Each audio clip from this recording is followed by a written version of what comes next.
What you're about to see may disturb you. Keep going, beautiful.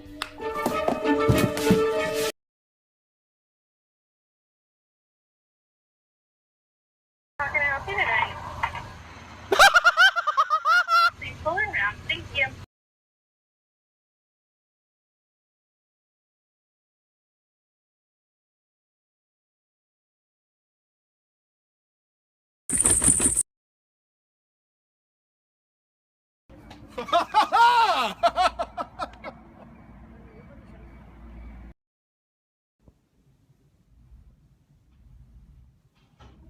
Huh?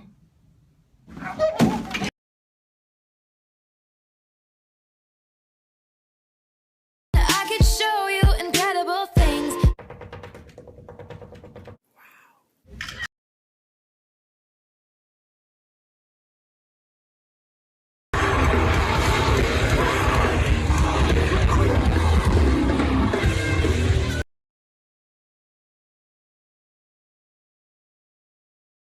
Nothing about this makes any sense! Woo! Hi, Santa. Hi, how you doing? Merry Christmas.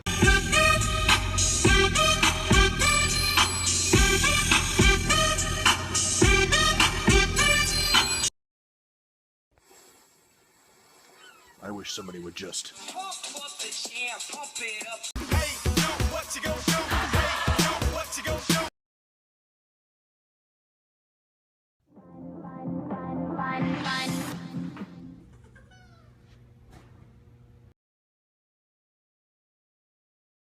Britt, Close, Sankey, and then even Will Shepard. Shepard's a guy that you can't be fooled by his numbers. He's batting .357 in the conference.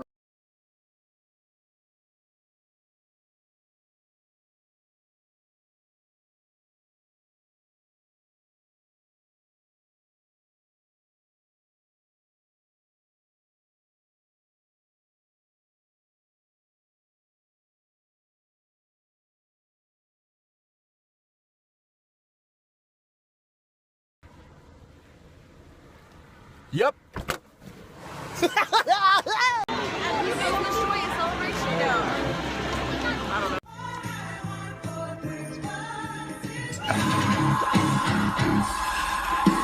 Less of this. What's up, baby? And more of this.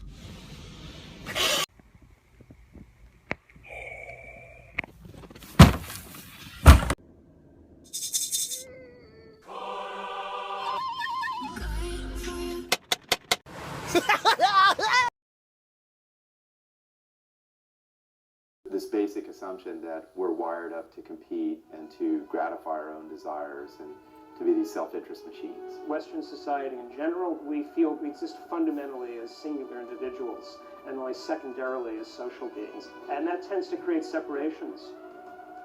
It isolates you. It tries to make you passive and apathetic as far as the political system is concerned, and active as a maximizer of consumption. Your job and mine is not to be a citizen, it's to be a consumer. This is the great mantra after 9/11, go out and shop. I think one of the fundamental messages in the American marketing machine is that wealth and happiness are synonyms. You want happiness, you have to have wealth, and you have to buy stuff, own lots of stuff. There ain't no reason things are this way. It's how they always been and they intend to stay. I can't explain why we live this way. We do it every day. People walk around pushing back their debts, wearing paychecks like necklaces and bracelets, talking about nothing, not thinking about death. Every little heartbeat, every little breath.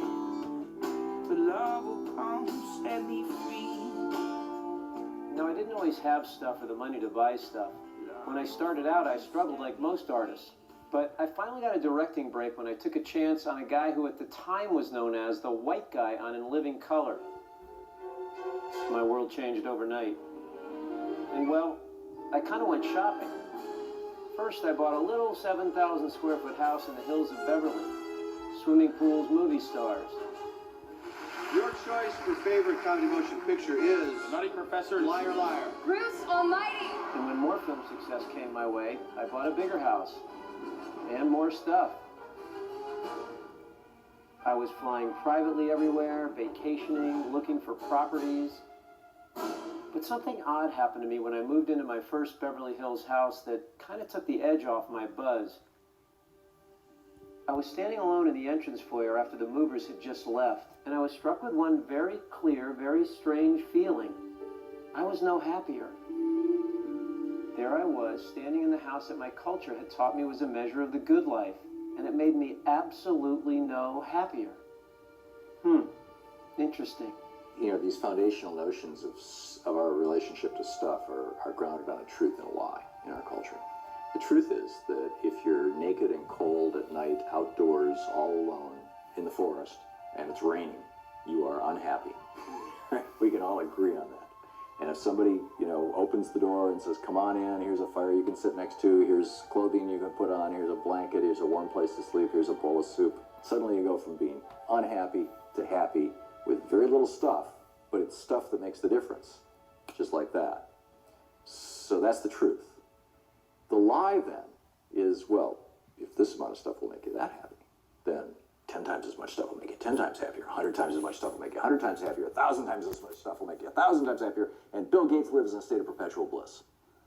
So it's a psychological problem, because you're right, because it's not the reality. The reality is that, you know, if you have 2 billion instead of 1 billion, you're not twice as happy. But people are driven to accumulate, without asking the question of, will this make me happy or not? So I found that a lot of people were unhappy, even though they seemed to have everything, even though they seemed to be doing or living that American dream. Wealth actually does not, in and of itself, give you the contentment you thought you would have. Remy says, be suspicious of what you want. That's so subversive in a consumerist culture. You know, we're meant to multiply our wants and indulge them. But he says, you dig pits to trap others and you fall in. Plot to get what you want and you end up in prison. I ride after a deer and find myself chased by a hog. Jack Davis, professor of Native American Studies at the University of California, Davis. And he said in our language we have this word wetiko, which means cannibal. One who eats not literally the flesh of another, but who eats the life of another. And he said we very quickly realized when you people came from Europe that you were infected with wetiko, that it's a mental illness. One of the real... You cannot have my food. You cannot have my pizza.